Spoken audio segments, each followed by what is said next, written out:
My name is Seyn, or Anseynol. I'm with Joe Friendly, and we intend to record something for our times and for posterity as well, I guess. I gave my name, it's a pen name, and as far as I know, nobody else uses this name, so some of my writings are available on archive.org. You can find a summary there that will put some of my pronouncements here in a better perspective. And a wider and deeper perspective may be useful, if not necessary. And hopefully with some of what I state, I will also invite other people to broaden the perspective as well, because many of these issues are global issues, and they could use input from a lot of other wiser or more experienced people, let's say. But at the same time, I must preface some of the talk by saying that this is a scientific endeavor, and my, let's say, credentials may be questioned, but I try to make my statements, let's say, subject to testing if possible, or subject to refutation where applicable. And although I do have some acquaintance with, let's say, the so-called scientific method, I do not have a scientistic attitude. In other words, I do not pretend that people who know more about science have to own the discourse and the territory, so to speak, so they can exclude or disqualify other people. On the contrary, when I speak of science and scientific approach to things, I'm trying to make it clear that anybody can, let's say, criticize what we say based on, obviously, what we know so far in terms of, let's say, what is physically possible, maybe also to a lesser degree what is economically feasible, what is in accordance with what human beings are capable of doing and are inclined to do. Then obviously the secondary thing is subject to change.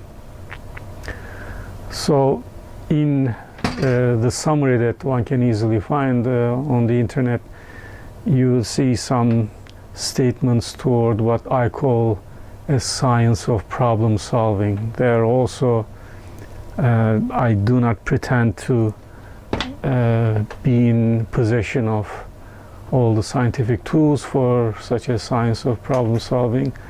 This is not a commonly used, let's say, expression maybe, but obviously it benefits from centuries of practice, healing practices, medicine, maybe some psychological assistance, let's say, even though I don't subscribe to psychoanalysis or anything. In any event, many social problems and psychological problems, human problems, problems between human beings and other species can be studied in a scientific manner. But there also, I do not wish to give the impression that people who are in the know when it comes to, let's say, medicine or any of the other involved sciences are the top dogs, and once again that they can exclude other people from jumping in, etc. If anything, the way I understand the scientific approach, we can do only the second best job. This is like saying that human beings and, let's say, experts trained in certain fields are capable of identifying, let's say, massacred human bodies. I mean, they can work on massacred people, study their flesh and bones and the environment, and arrive at certain conclusions. But there's no victory here. The really meaningful job would be to prevent a massacre, not to study the dead bodies afterwards. So many of the social problems that we can study scientifically can also be prevented, and the prevention part may not be scientific in itself. it would be great if that were also scientific, but usually it isn't. I mean, here, for instance, I'll try to talk about international conflict and this and that. And obviously, let's say we will get to disarmament, and disarmament can be done in a scientific way, so to speak. I mean, you can verify things. There may be methods of dismantling certain weapons, and there are methods of detecting certain weapons, and you invite experts in the field, and you can make some of the stuff observable from space, from satellites, etc. So there are many ways of, let's say, verifying that you have taken certain precautions. But perhaps the more valuable thing is to make sure that human beings do not continue to work against each other. They do not seek to harm each other. They do not seek to undo what each other is doing. And that obviously can be helped in some scientific ways, but that's perhaps a larger task. And as moral agents, maybe we need to do some extracurricular work, so to speak, or something that complements and supplements scientific work, so to speak. Yeah.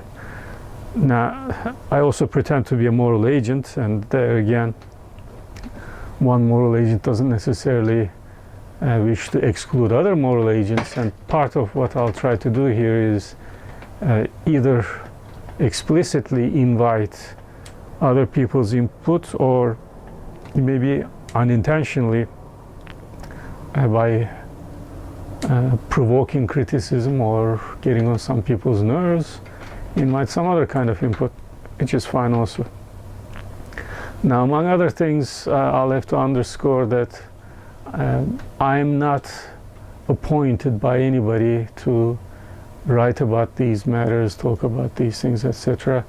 And I understand that throughout the world, matters of security are left to governmental agencies, and here and there some international organizations. And the way I see things, all nation states, all empires, and some existing religious organizations are all criminal organizations to varying degrees of criminality. Obviously, not each of these organizations have the same power. They don't have the same kind of a long history.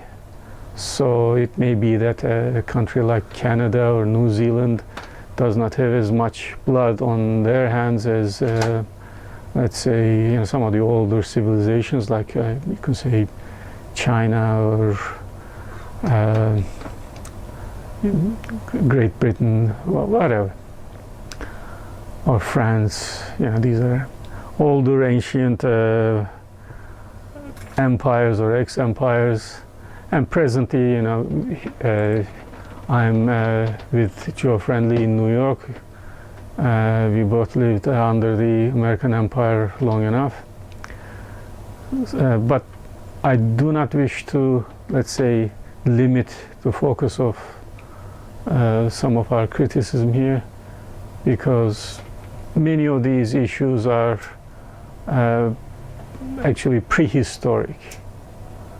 We have no record in history of who started human antagonism, because it predates writing, as far as we know. So humans had been actively seeking to harm each other in an organized way. Obviously, we're not talking about just neighbors being each other's competitor or rival or antagonist, but organized societies. And not just tribes either, but larger societies working against each other. So I do not wish to limit my criticism to the present top dog here, because ultimately we have to be concerned with the question of what might happen if you somehow pacify the top dog. This is a relevant question. I mean, many people who are not pleased with the policies of the United States would point out, rightly or wrongly, that if it weren't for the United States, we could be dealing with a far worse power in the world. I don't want to go into the what ifs here, but that is a relevant question. And in another larger perspective, obviously I'll be speaking against nation states, but once again, one can ask, what would happen if you abolished all nation states? Would that make the world a safer place? Well, maybe so, maybe not. It depends on what replaces nation states. If you end up with large global or somewhat large-scale religious communities trying to harm each other, maybe even wipe each other out, that doesn't necessarily translate to a safer world. But once again, keeping the perspective large and opening my statements and maybe some other people's contributions to a worldwide criticism, let's say, my intention is to take the issue of, let's say, security, which itself is a rather weak and vague concept, but anyway, to take this out of the hands of people who pretend to be speaking for security. So armies, armed forces, governments, and organizations like the United Nations do not have a monopoly. They do not have a moral authority either to say, okay, your security is up to us, and you are in no position to compete with us, to criticize us, etc. So, as a single unattached human being, I can pretend to I can claim to find fault with some of what they do, some of their approaches, and anybody else can criticize me, of course. Once again, this doesn't mean that any criticism would be better than my statements, and no such guarantee here, and I can actually add, good luck. But here you are. I started writing about these matters in 1980 when I was 18, and by 1983 I had most of let's say more than 80% of a large book already finished in the first draft, let's say. And this obviously was taking place in a time that is generally referred to as the Cold War. I never witnessed war from within, but it was taking place left and right. More notably, the Iran-Iraq War was taking place not that far from where I was living.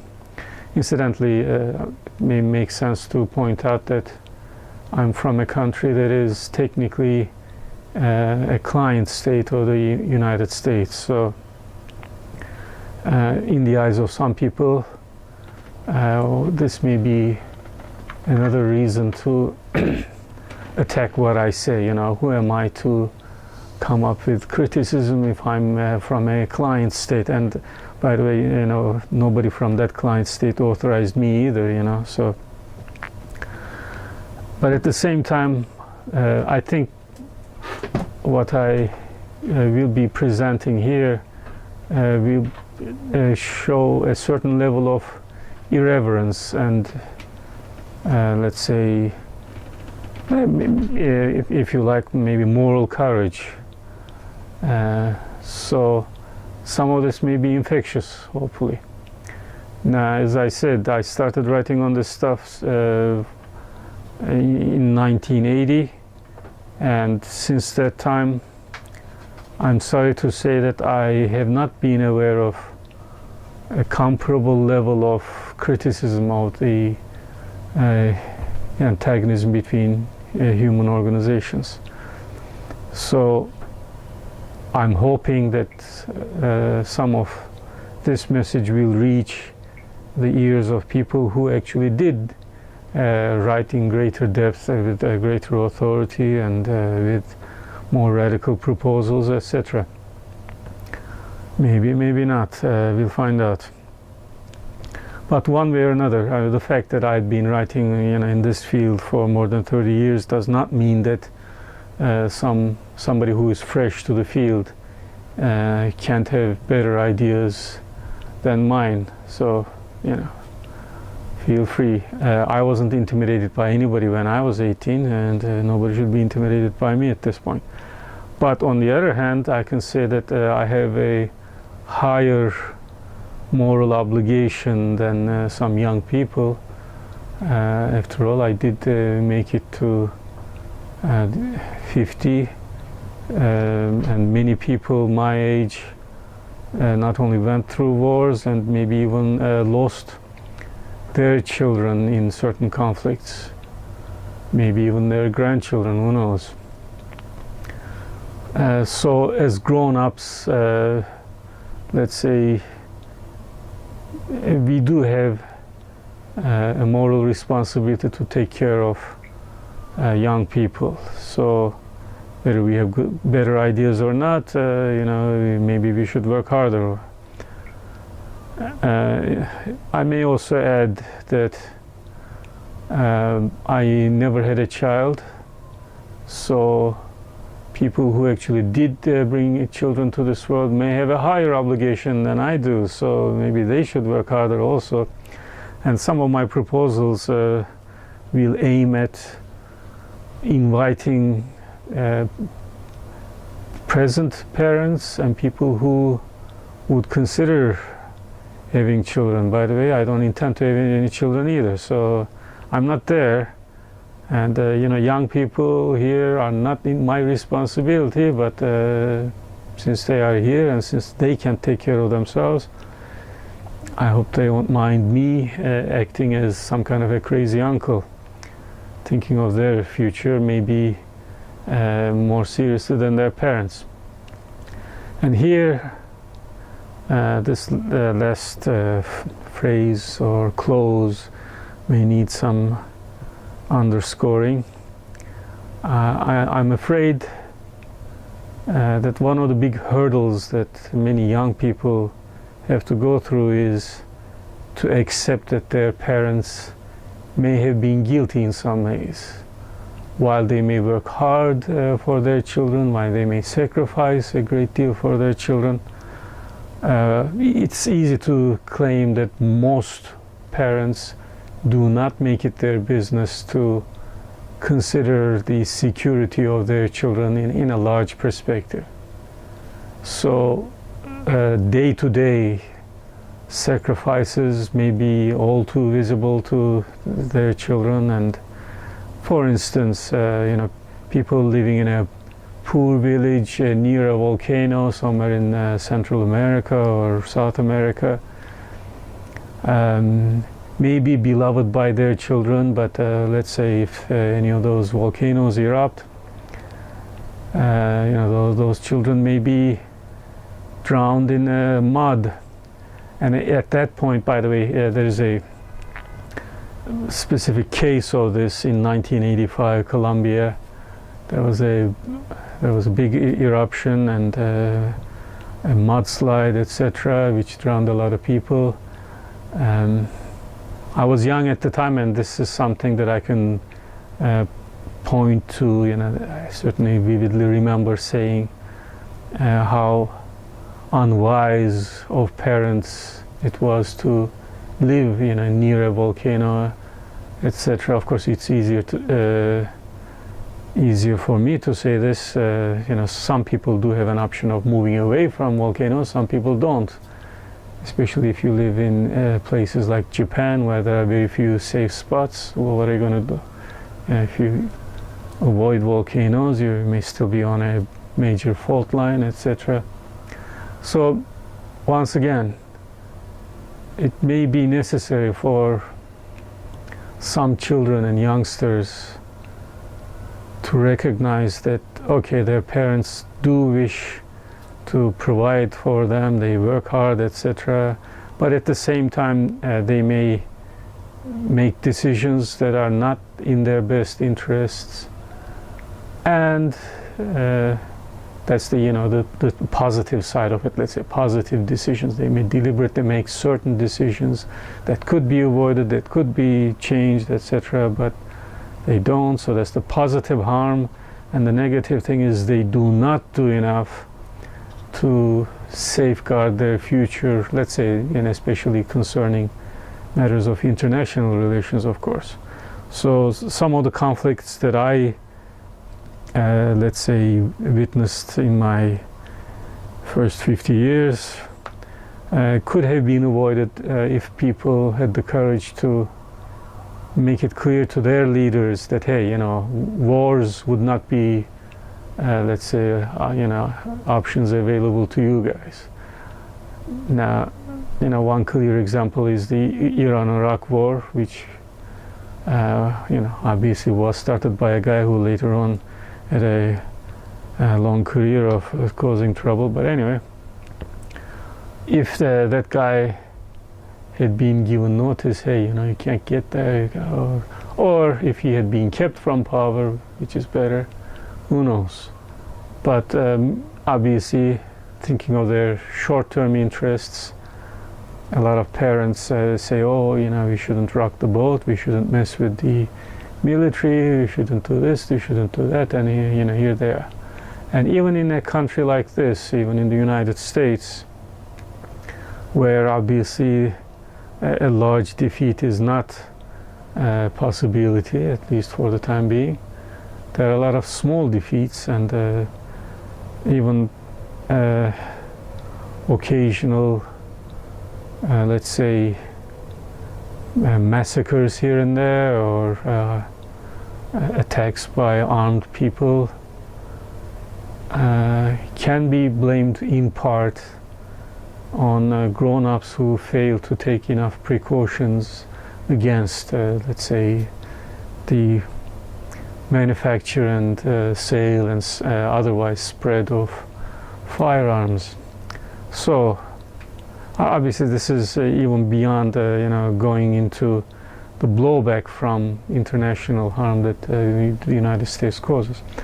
But anyhow, to come back to the 80s, I can say that at the time there was a common understanding or expectation or fear that there may be a major conflict between the two so-called superpowers, and that the escalation on both sides was inevitably leading to something disastrous, etc. So there was let's say, at least a Europe-wide opposition to rearmament, nuclear arms race.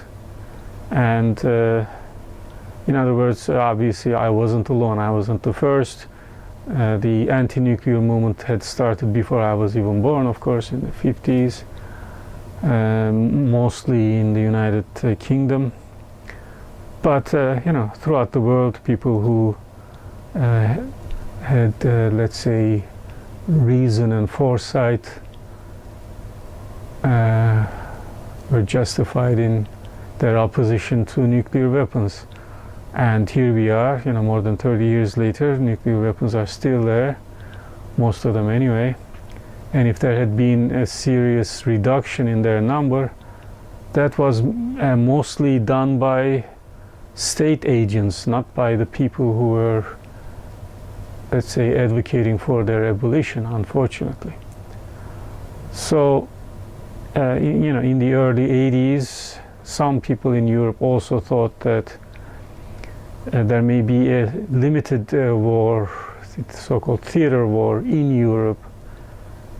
So instead of the two superpowers attacking each other directly, they could stage something to see, who is more powerful than whom.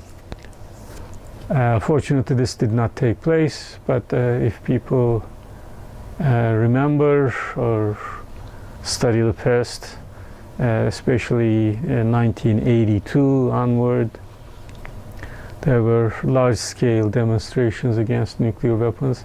And I'm fortunate to say that I tried to bring my input into this thing.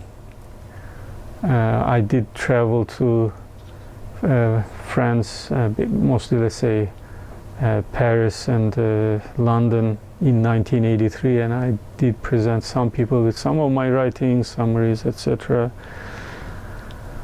But I can say with some sadness that not only was my contribution invisible, let's say, I mean, some people did read some of it, etc. But even the, let's say, official statements of certain anti-nuclear organizations like the Campaign for Nuclear Disarmament and European Nuclear Disarmament were also by and large ineffective. Or if they were effective, it was kind of through the acts of United States and USSR at the time. So they were in no fear of a higher power, let's say, looking over their shoulders, criticizing them, etc., or punishing them for failure to do certain things that other people could have done. This is a declaration of our inadequacy so far. I'm not saying that it was inevitable that it had to be this way, but this is how it happened so far.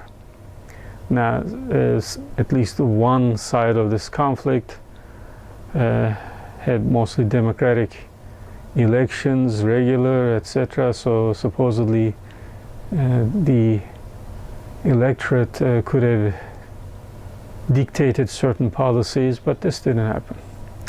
It may be partly due to the fact that, once again, most people, most grown-ups do not make matters of international security their business. There is some understanding that this is up to the states, to the armed forces, and any kind of an alignment between them, any kind of a supranational organization that they choose to form, such as NATO or the Warsaw Pact. But it's certainly not up to the individual grown-ups and parents and whatnot. So this is part of what I challenge. Now, under the Nazi regime, some Germans and some non-Germans who happened to be in Germany had no fear, or I mean, obviously a lot of people did have fear, but some people were not deterred, and they did oppose the Nazi regime, and they paid with their lives for their opposition. Some people tried to assassinate Hitler and maybe some others that I don't know about, but there are at least 42 attempts at Hitler's life. This is from within Germany. Now, I'm not advocating for assassination here, but I'm just saying, even in a regime like that, or you can say especially in a regime like that, some people would not hesitate to risk their lives to stop some kind of a large-scale crime, some, occupation or war, etc. Whereas here in the United States, even if there is a great deal of, let's say, empowerment of the common people, supposedly, at least in the books, a similar level of, let's say, criticism or moral outrage was not demonstrated even in the aftermath of Hiroshima and Nagasaki. Now, it may be a historically important question to ask, at what point some people recognize that their own side in the conflict, that the Allied forces were going against certain, let's say, moral codes that should never have been violated, such as dropping bombs on civilian settlements. Some people must have seen that, okay, here we have gone too far, because after all, this was started by historically the Italians actually, but it was mastered by the Nazis at some point, and then the mastery was handed over to the United States. And in the end, the United States bombed more civilian settlements than Nazis ever did. And they continued further. You know, they did the same in Korea, they did the same in Vietnam and elsewhere. And you know, obviously some people did protest, but not enough people, it turns out. So I will continue my, let's say, criminal outrage here, and as a single individual from a client state of the United States, I will continue to make statements against US policies, and I will invite others to do the same, of course. Why not? Why should I get all the credit, right? And in this context, I may also say that many people who wish to bring proposals of disarmament should first of all eliminate a certain mental stumbling block, and that is a national interest, so-called national interest. And any serious person who comes to the table, in my judgment, has to be prepared to say that I want disarmament. I'm not interested in the furtherance of the interests of my own country.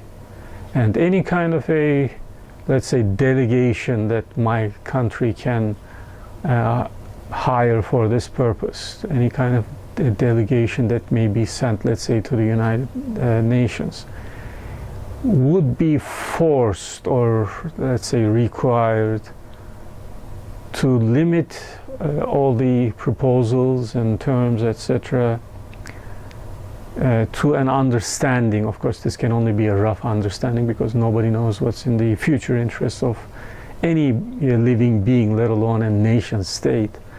So, in other words, states, when they approach matters of disarmament, do tend to limit themselves to an understanding of their interests. So, you know, they hold their cards accordingly, and they play certain cards accordingly. But any sincere human being approaching matters of disarmament has to see beyond that. And to be more explicit, I say individually that I don't care if my own country of origin, so to speak, is abolished.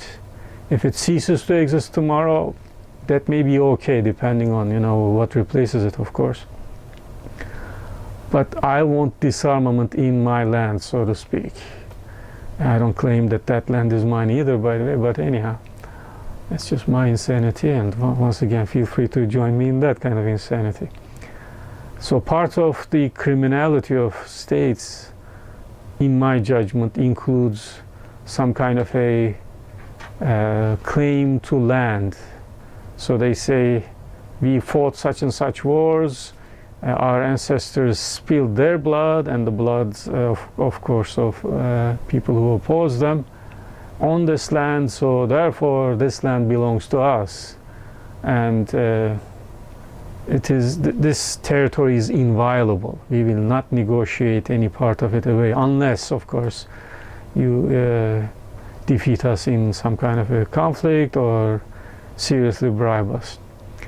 So that's their attitude, but I do not join that. I do not say that I have a claim to a small territory within my country of origin, and the legality of this claim is derived from the legality of my country's claim to the land, etc. I don't join this. I have been fortunate enough so that my parents owned some land, not much, but whatever, and some real estate. But I don't benefit from that at this point, and I don't wish to either. And if possible, I would really like to work with other people, and maybe even people from countries that are presently let's say, enemies of my country of origin, which is Turkey, by the way. It shouldn't matter, but there it is. So somebody from Greece or Syria or Iran wishes to work with me for the, let's say, cleaning up of a certain territory somewhere, or for the creation of an artificial island somewhere. That would be far more glorious than me claiming to be ready to spill blood for any piece of territory inside Turkey, let's say. Although, I say this with the further understanding that certain parts of Turkey should be World Heritage Sites, and some of them are actually. So they should be defended by people from, all over the world against human encroachment and destruction, etc. So coming back to the United States, I say, I enter this discussion with a readiness to see the demise of my own country. And I say to Americans, some of them anyway, are you willing to say as much? Are you willing to say that the United States, which is presently an empire, may be an obstacle to disarmament? And if it chooses to be, then, we choose to support disarmament rather than the perpetuation of this empire, or the continuation of this empire. Are you willing to say as much? Now, once again, I want to contextualize this a little bit and go, or maybe broaden the discussion in some respects. One thing that brings me to this table, so to speak, to this discussion of disarmament, is maybe a naive faith on my part that many things can be better, many things can be handled better.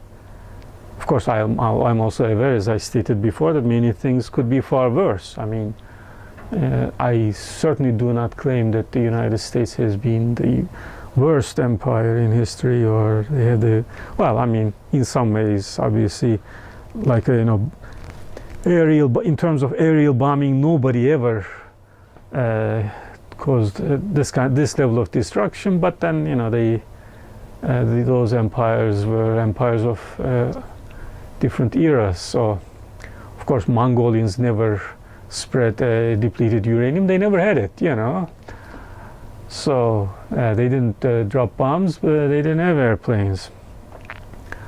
But once again, part of my radicalism is fed by a hope, or you can say belief, or pipe dream, whatever it is, that many things that are being done today in the interests of human beings can be done better.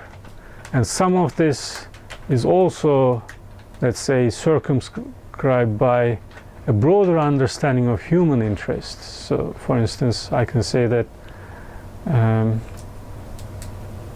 in many ways our focus on human interests alone is self-defeating, and we could actually serve ourselves better and our environment better if we had a more broad more detailed and broader understanding of the interests of certain plants and animals as well. I'm not saying each and every plant species, each and every animal species, but obviously a level of biodiversity is necessary for healthy growth of future human generations as well as other species. So, once again, trying to bring the larger perspective, I speak here as a human being in some kind of ecological modesty. I wouldn't define myself as a humanist either. I'm not speaking as a cosmopolitan human being, because even this cosmopolitan cosmopolitanism, at least in terms of etymology, goes back to Greeks, more notably Stoic philosophers.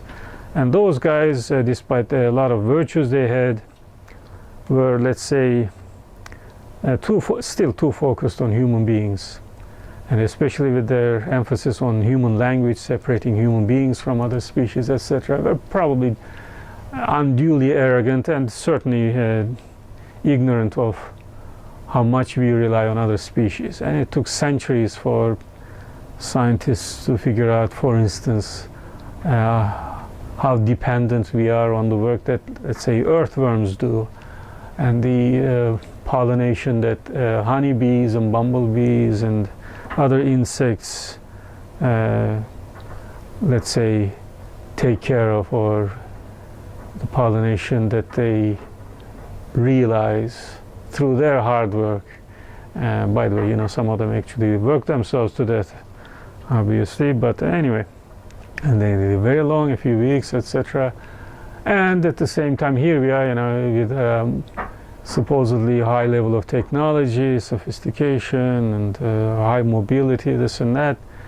We can't replicate what they do even today. So this being the case, I say humankind can act in certain ways, let's say in some kind of harmony with certain other species, so that certain human needs as well as other needs are taken care of better. And this is part of what emboldens me vis-a-vis nation states. So in my judgment, it would be okay to abolish nation states as long as you replace them with, let's say, a supranational organization that takes care of certain matters of international or whatever, inter-societal security on a global scale with a single set of rules, let's say, instead of the perceived interests of this side of the conflict or that side. So this is one thing. Another thing is that we need to have a broader understanding of human security, and we must recognize that there are multiple threats facing humankind, and in order to be prepared against certain kinds of threats, we may end up rendering ourselves vulnerable to certain other kinds of threats. So we have to face the dilemma like grown-ups. So we have to recognize that we are ultimately gamblers, and this means that instead of all of us gambling in the same way, we should allow smaller communities to have different kinds of gambles.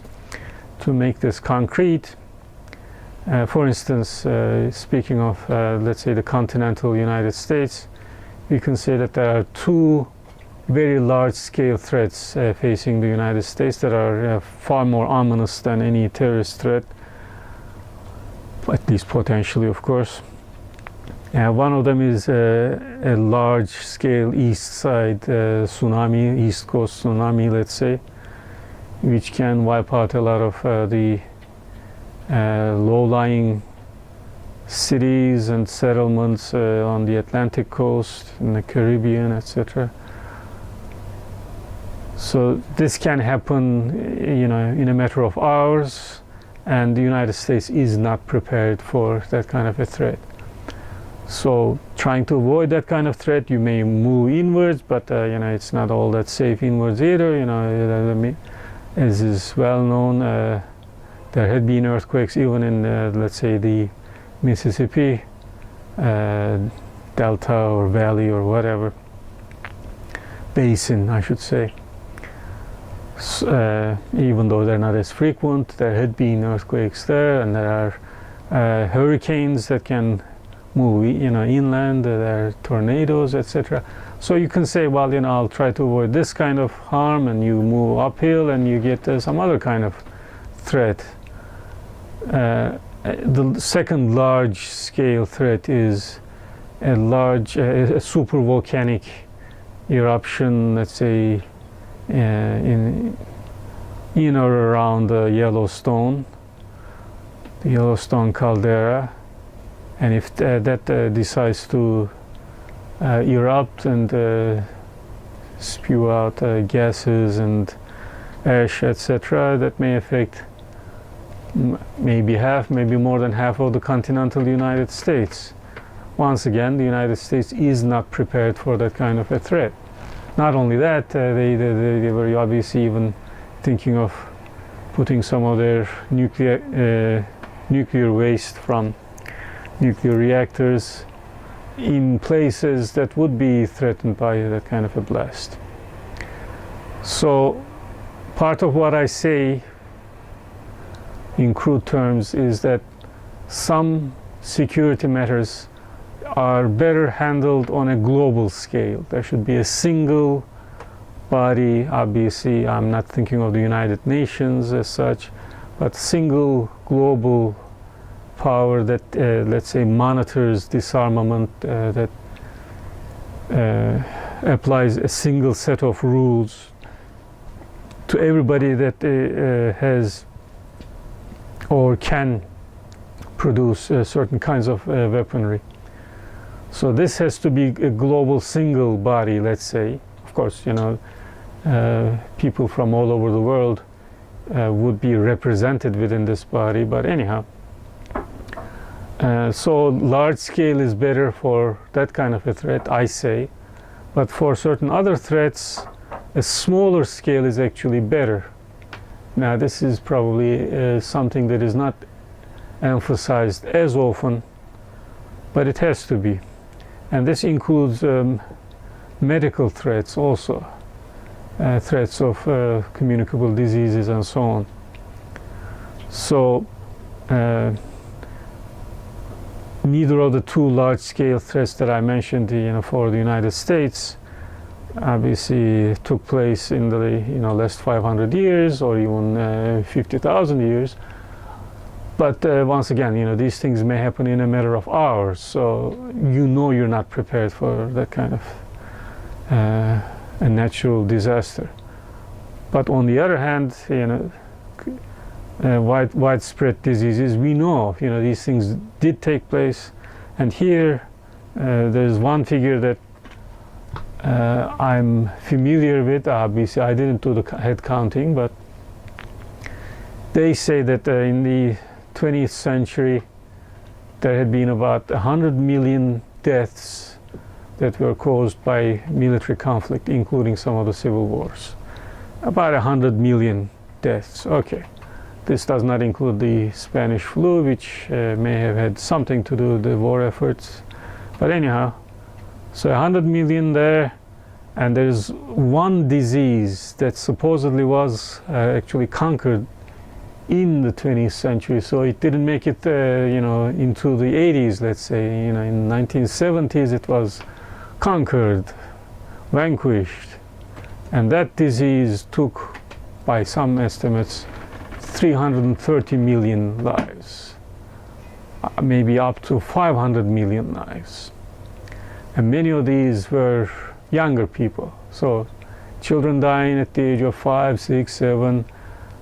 Once again, you know, these things, the tragedy of something like this is not quantifiable, of course, and we may not be able to compare these two things, but still, 100 million there, you know, that takes a lot of effort, a lot of bullets flying, and more than 300 million, and this is just, once again, one single disease. What is it? Smallpox. Not the greatest threat that we face today, because we feel that you know, it was conquered. You know, we won over that thing. So this being the case, a lot of epidemics should be thought of in the same, let's say, in the same paragraph with many other threats that human beings create themselves. And here I advocate, you can say, a scientific principle. You can also say that maybe it's also a moral principle. And it goes like this.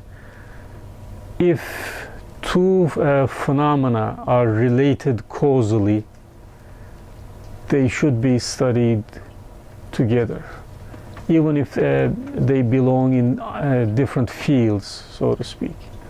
So in other words, let's say fires are related to, or earthquakes are related to fires.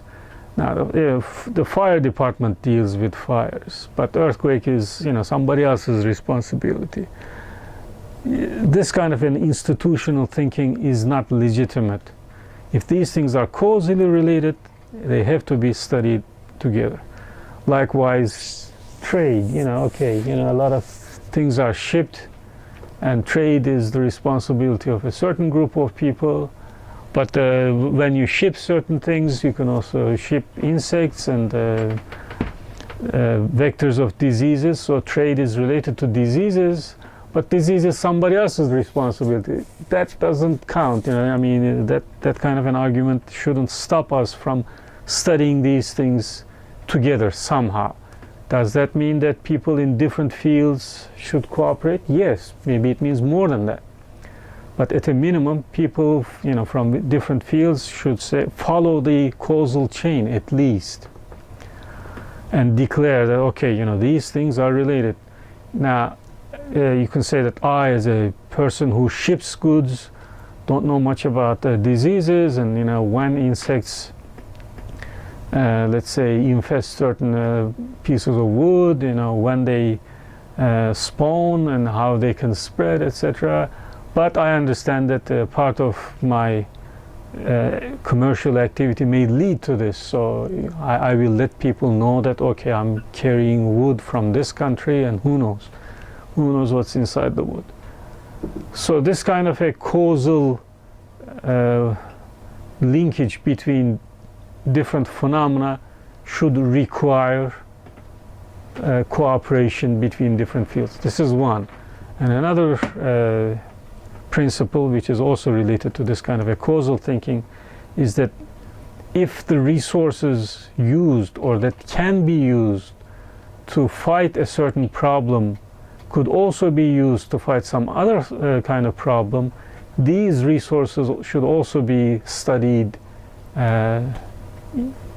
with some understanding of relation. So in other words, opportunity cost. So when people say, we are spending so much on weaponry, we could, use that kind of money to build hospitals, etc. This is not all nonsensical talk. It's not necessarily, let's say, something that can't be criticized either, but there it is. So, when I approach matters of security, this second approach is obviously necessary every step of the way. So you say, we have to have so much manpower to be prepared in case there's an earthquake.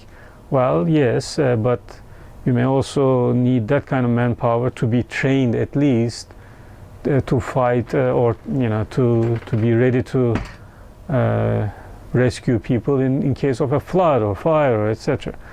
So with this kind of a reasoning, I think matters of disarmament and security should be broadened once again.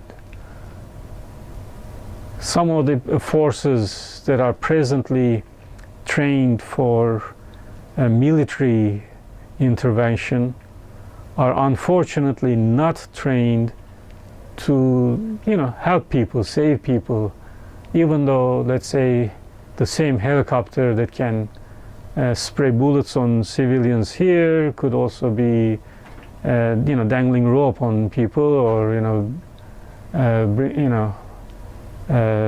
offering a ladder for people to climb up, etc. Obviously, some other kind of a helicopter could be even better for that purpose, but there it is. I mean, we have a certain number of military equipment, and some of this can be used to save lives, but the training is not there. Not only that, the communication is not there either. Incidentally, here I want to